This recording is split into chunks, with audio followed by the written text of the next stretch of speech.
यहाँ स्टूडियो में मेरे साथ हाजी नाजिम खान भी हैं, मुस्लिम स्कॉलर हैं, इस्लामिक स्कॉलर।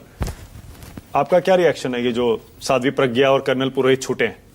हाँ मानिक जी, देखिए मैं काफी देर से बहस को सुन रहा था। बुद्धिजीवी अपने अपने तर्क दे रहे थे, लेकिन इन्होंने कोई भी ये बात नहीं की मुसलमानों की। भाई 6 मुसलमानों के वहां मुसलमान मरे जो नमाज के लिए जा रहे थे, 100 से ज्यादा घायल हो रहे थे। भाई उस पर चर्चा नहीं करी आपने। भाई देखिए कोर्ट की तरफ से आदेश आया, उन्होंने कहा कि भी जो आतंकवाद होता है उसका ना कोई धर्म होता ना कोई मजहब होता है, लेकिन यहां पर कहीं ना कहीं मेरे मजहब को टारगेट करने की कोशिश करी गई। इन किताबों के, मेरे जो धार्मिक किताब है उसका भी जिक्र करा गया। तो मैं ये बता दूं, इनसे पूछ लूं कि ये बता दीजिए जो हमारे भारत की खुफिया बातें थी वो विदेशों में पहुंचाने वाले किस धर्म से ताल्लुकात रखते थे, ये भी मेन सवाल है। और रही बात यह कि भाई मजहब इस्लाम तो हमेशा जोड़ने की बात करता है, मजहब इस्लाम किसी के खिलाफ बात नहीं करता, लेकिन यहां पर अगर मजहब इस्लाम को टारगेट करने की बात करी जाती है तो ये गलत है। और मुल्क तो संविधान से चलता है ना। फैसले का स्वागत है। हाँ सुन तो लीजिए, देखिए फैसले का स्वागत की बात अगर मानक जी यहां पर कही जाए, जो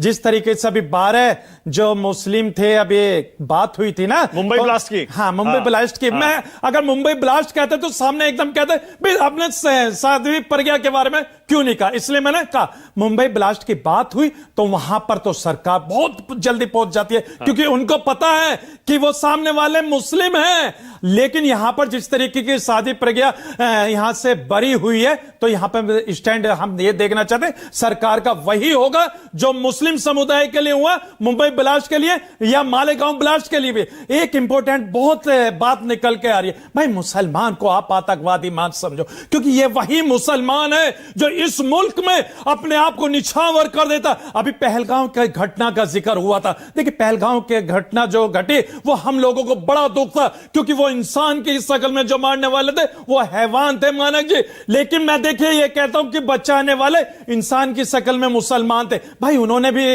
इंसानियत को बचाया, लेकिन यहां पर ये जो बात, इस्लाम में आतंकवाद नहीं होता है। नहीं, इस्लाम में आतंकवाद नहीं होता, लेकिन नहीं हाँ, होता। हाँ, धर्म के नाम पर जो आतंक फैलाया वो उसी धर्म से जोड़ा जाएगा ना। राकेश सिन्हा कह रहे हैं अगर आप धर्म से प्रेरणा लेंगे और आतंकवाद फैलाएंगे, हिंसा करेंगे, तो धार्मिक आतंकवाद होगा। हाँ देखिए, अभी यहां पर नाथूराम गोडसे की भी बात हुई थी, यहां पर राजीव गांधी जी की भी बात हुई थी, यहां पर इंदिरा गांधी जी की भी बात हुई थी, लेकिन उनको मारने वाले क्या आतंकवादी की श्रेणी में नहीं आते? और दूसरा मैंने एक सवाल किया था, देश की जो खुफिया बातें हैं वो विदेशों तक पहुंचाने वाले क्या वो आतंकवादी की श्रेणी में आते हैं? किसकी बात? नहीं, मुझे बताने की जरूरत नहीं, पूरा देश जानता, पूरा देश जानता। किसने पहुंचाई देश की सीक्रेट बातें विदेश में? देखिए ये तो जब सामने है, जेल के अंदर है, वहां जांच भी चल रही है। और एक नाम मैं ले देता हूं, ज्योति जो यूट्यूबर थी वो कौन थी? अच्छा हाँ देखिए मैंने तो एक नाम, अच्छा। बाकी फहरिस्त है मानिक जी, फहरिस्त है पूरी। लेकिन यहां पर सिर्फ और सिर्फ मुसलमान को जिस तरीके से टारगेट करने की बात यहां पर, राकेश सिन्हा मुसलमान देशभक्त है। राकेश जी बोलिए। राकेश देखिए एक बात जो छूट जाएगी, इस षड्यंत्र का एक और हिस्सा था भारत की सेना को बदनाम करना। कर्नल पुरोहित को जिस ढंग से फंसाया गया, उस समय के जो आर्मी चीफ थे उन्होंने क्या कहा था एटीएस को कि बिना मेरी अनुमति का आप किसी भी सेना के व्यक्ति से नहीं मिल सकते हैं, कि भारत की सेना को आतंकवाद से जोड़ना। राकेश जी कैसी बात कर रहे हैं? और राकेश जी, कौन देश की सेना को आतंकवाद से जोड़ना? सेना को भी टारगेट करना था। सेना को आतंकवाद से कौन जोड़ना चाहे? अरे कांग्रेस पार्टी, अरे भाई कर्नल, क्या बात कर क्या बात कर रहे हैं? भारत की सेना को बदनाम करने की बड़ी साजिश थी ये कांग्रेस पार्टी के डटी ट्रीट डिपार्टमेंट की। सचिन सावंत, सचिन बोलिए जल्दी से। सचिन भाई बोलिए। देखिए राकेश सिन्हा जी को ये जो ट्रेनिंग आरएसएस से मिली है कि किस तरह से लोगों को गुमराह किया जाए, लोगों से चालाकी से इस तरह का प्रबोधन किया जाए लोगों का कि लोग इस पर विश्वास रखें, लेकिन कोई विश्वास नहीं रखता, क्योंकि ये तर्क हमेशा पूरी तरह से बुद्धिहीन होता है। जहां तक बात है, पहले मैं ये पूछना चाहता हूं कि जब से मैंने बात की तब से आरके सिंह के बारे में कोई बात नहीं हो रही है, जिनको प्रधानमंत्री मोदी जी ने मंत्री बनाया उनके साथ में, और उन्होंने कहा था कि सैप्रम फोर्सेस है उसमें इन्वॉल्व है। देता हूं जवाब। देखिए सुनो बात को, देखिए राकेश जी मैंने बहुत सुना आपका। पहली चीज ये है, उसके बारे में नहीं बताया। दूसरी चीज ये मैं बताना चाहता हूं कि वल्लभ भाई पटेल जी ने खुद आपको बैन किया था, आरएसएस को क्यों बैन किया था? गांधी जी के हत्या के जुम्मन में, और उन्होंने खुद कहा था। ओके, रोहन गुप्ता जवाब देंगे आपका। रोहन गुप्ता आरके सिंह पर क्यों चुप हो जाते हैं? आरके सिंह पर क्यों नहीं बोलते? बिल्कुल नहीं। देखिए मानक जी, जब जो सरकार होती है, कोई भी अधिकारी होता है, जो सरकार होती है उसके हिसाब से काम करता है। और इसीलिए दो गृह मंत्री का बोलना, मैं चैलेंज के साथ कहता हूं, बीजेपी का एक मंत्री बताइए, गृह मंत्री हो या जिसने इस्लामिक टेररिज्म की डायरेक्ट बात की हो। नहीं, दूसरी बात, पहलगाम में, मैं आपके बीच में नहीं बोला, एक मिनट, पहलगाम में धर्म को पूछ के किसी को मारा जाता है, उसको आप क्या कहेंगे?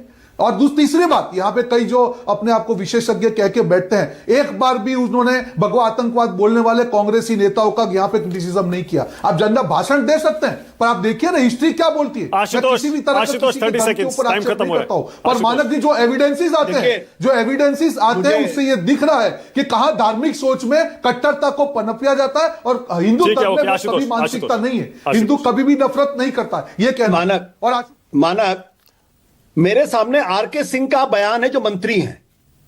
उन्होंने कहा, yes, during investigation of Samjhauta express, Mecca Masjid and Ajmer Dargah Sharif blast, we have found names of at least 10 persons who have been associated with the RSS at some point of time or other. आपको आरके सिंह से प्रॉब्लम नहीं है, जो होम सेक्रेटरी थे। मैं जवाब देता हूं। आप उनको मंत्री बना देते, क्योंकि आप। Okay, Rakesh Sinha 30 second, time खत्म हो रहा है। राकेश सिन्हा 30 सेकंड्स। एक बात समझ लीजिए, जब सोनिया गांधी और राहुल गांधी की उपस्थिति में सिंधे गृह मंत्री कहते हैं सेफरन है, तो होम सेक्रेटरी बैठ कर क्या करेगा? यदि उसको होम सेक्रेटरी बनना है तो वही कहना पड़ेगा जो गृह मंत्री का, उसे होम सेक्रेटरी रहना है तो वही कहना पड़ेगा। इसी नोट पे खत्म कर रहा हूं।